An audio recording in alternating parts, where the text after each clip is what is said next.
ಮಲೆನಾಡು, ಅರೆಮಲೆನಾಡು ಭಾಗಗಳಲ್ಲಿ ಈಗ ಹಲವು ಕಾರಣಗಳಿಂದ ಕಾಡು ಕಣ್ಮರೆಯಾಗುತ್ತಿದೆ.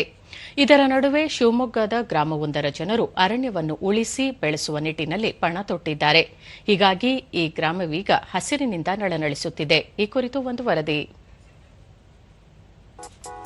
ಹಸಿರನ್ನೇ ಹಾಸಿ ಹೊದ್ದಿರುವ ಬೆಟ್ಟಗಳ ಸಾಲು, ಕಣ್ಣಿಗೆ ಕಾಣದ ಹಕ್ಕಿ ಪಕ್ಷಿಗಳ ಕಲರವ, ಪುಟ್ಟ ಪುಟ್ಟ ಹಳ್ಳಿಗಳು, ಪುರಾಣ ಪ್ರಸಿದ್ಧ ದೇವಾಲಯಗಳು, ಮನಮೋಹಕ ಜಲಪಾತಗಳು, ಸೂರ್ಯನ ಕಿರಣ ಒಳಪ್ರವೇಶಿಸದ ಅಭೇದ್ಯ ಕಾಡುಗಳಿಗೆ ಹೆಸರುವಾಸಿಯಾಗಿರುವ ಜಿಲ್ಲೆ ಶಿವಮೊಗ್ಗ. ಈ ಜಿಲ್ಲೆಯಲ್ಲಿ ಸಾಕಷ್ಟು ದೇವರ ಕಾಡುಗಳಿವೆ. ಈ ಪೈಕಿ ಬರೂರಿನ ಸಿದ್ದೇಶ್ವರ ದೇವರ ಕಾಡು ಒಂದು.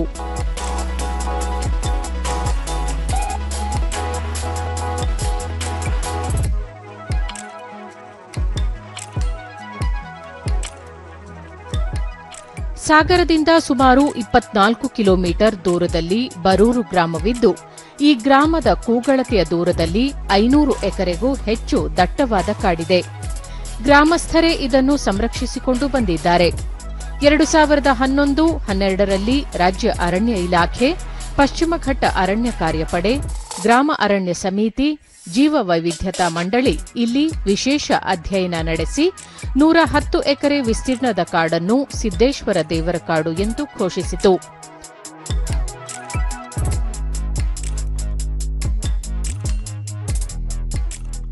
ಈಗ ಈ ಕಾಡು ಸಂರಕ್ಷಣೆಯಿಂದ ಕೂಡಿದ್ದು ಅಧ್ಯಯನದ ವಿಶೇಷ ಕೇಂದ್ರವಾಗಿ ಮೈತಾಳಿದೆ. ಈ ಸಂದರ್ಭದಲ್ಲಿ ಪಶ್ಚಿಮ ಘಟ್ಟ ಕಾರ್ಯಪಡೆ ಇದಕ್ಕೆ ಅನುದಾನ ಬಿಡುಗಡೆಗೊಳಿಸಿ ಸಹಕರಿಸಿದೆ. ಬರೂರು ಗ್ರಾಮದ ದೇವರ ಕಾಡು ಅಪರೂಪದ ಜೀವ ವೈವಿಧ್ಯತೆಗೆ ಹೆಸರುವಾಸಿ. ಅಲ್ಲದೆ ಹಲವಾರು ಜಾತಿಯ ಹಣ್ಣಿನ ಗಿಡಗಳಿವೆ. ನಂದಿ, ಹಲಸು, ಬರಣಿಗೆ, ನೇರಳೆ, ಸುರಗಿ, ಹುಣಾಲು, ತೇಗ, ಶಿವನೆ ಹೀಗೆ ವಿವಿಧ ಜಾತಿಯ ಮರಗಳೂ ಕಾಣಸಿಗುತ್ತವೆ. 500ಕ್ಕೂ ಹೆಚ್ಚು ಸೀತ ಅಶೋಕ ವೃಕ್ಷವು ಅತ್ಯಂತ ವಿಶೇಷವಾಗಿದ್ದು, ಈ ವೃಕ್ಷದ ಸಂರಕ್ಷಣೆಗೆ ವಿಶೇಷವಾದ ಗಮನ ಹರಿಸಲಾಗಿದೆ.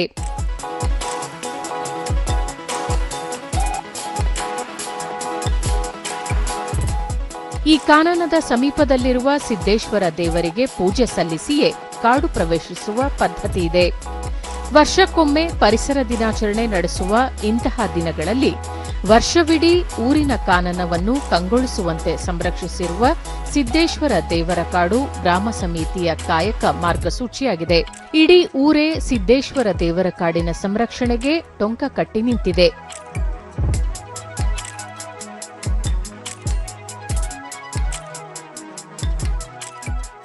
ಬರೂರು ಗ್ರಾಮಸ್ಥ ಬಿಎಸ್ ವೀರೇಶ್, ಜೀವ ವೈವಿಧ್ಯತಾ ಮಂಡಳಿ ಕಾಡಿನ ಮಹತ್ವವನ್ನು ಜನತೆಗೆ ಪರಿಚಯಿಸುವುದರ ಜೊತೆಗೆ ಮುಂದಿನ ಪೀಳಿಗೆಗೆ ಅರಣ್ಯವನ್ನು ಉಳಿಸುವ ಕೆಲಸ ಮಾಡುತ್ತಿದೆ ಎಂದರು. ಅವಶ್ಯಕವಾಗಿ ಅನಿವಾರ್ಯತೆಯಿಂದ ಕೂಡ ಈ ಕಾಡನ್ನ ನಾವು ಉಳಿಸಬೇಕಾದ ಅನಿವಾರ್ಯತೆ ಇವತ್ತು ನಮಗಿದೆ. ಸಾರ್ವಜನಿಕರ ಸಹಭಾಗಿತ್ವ ಬೇಕೇ ಬೇಕು. ಸಾರ್ವಜನಿಕರು ಇದರಲ್ಲಿ ಎಷ್ಟು ಅವರನ್ನ ತೊಡಗಿಸಿಕೊಳ್ತಾರೋ ಇದರಲ್ಲಿ ಅಷ್ಟು ಹೆಚ್ಚಿನ ಒಂದು ಪ್ರಯೋಜನ ಅರಣ್ಯವನ್ನು ಉಳಿಸೋದ್ರಲ್ಲಿ ಆಗುತ್ತೆ. ಇದು ಖಂಡಿತವಾಗಿಯೂ ಮುಂದಿನ ನಮ್ಮ ಪೀಳಿಗೆಗಳಿಗೆ ಅರಣ್ಯ ಉಳಿಸುವಲ್ಲಿ ನಾವು ಸಕ್ರಿಯ ಪಾಲ್ಗೊಳ್ಳುವಿಕೆ ಅನಿವಾರ್ಯ. ಅರಣ್ಯ ಸಿಬ್ಬಂದಿ ಮೊಹಮ್ಮದ್ ರಫಿ, ಬರೂರು ದೇವರ ಕಾಡಿನಲ್ಲಿ ಅಪರೂಪದ ಸೀತಾ ಅಶೋಕ ಮರಗಳಿವೆ. ಇದನ್ನು ಅರಣ್ಯ ಇಲಾಖೆ, ಜೀವ ವೈವಿಧ್ಯತಾ ಮಂಡಳಿ ಗುರುತಿಸಿದ್ದು, ಈ ಮರಗಳನ್ನು ಸಂರಕ್ಷಿಸುವ ಕೆಲಸವನ್ನು ಊರಿನ ಗ್ರಾಮಸ್ಥರು ಮತ್ತು ಅರಣ್ಯ ಇಲಾಖೆ ಮಾಡುತ್ತಿದ್ದೇವೆ ಎಂದು ತಿಳಿಸಿದರು. ಈ ಬರೂರು ಕಾಡಲ್ಲಿ ತುಂಬಾ ಐತಿ. ಅದಕ್ಕೆ ಮೇಲಿನ ಬಿಸಿಲಂತೂ ಕಾರಣ ಬೀಳ್ತಾ ಇಲ್ಲ. ಮತ್ತೆ ಕಡಿಯೋದು ಯಾವುದೇ ಒಂದು ಇದಾದರೂ ಇದು ಮಾಡ್ತಾ ಇಲ್ಲ.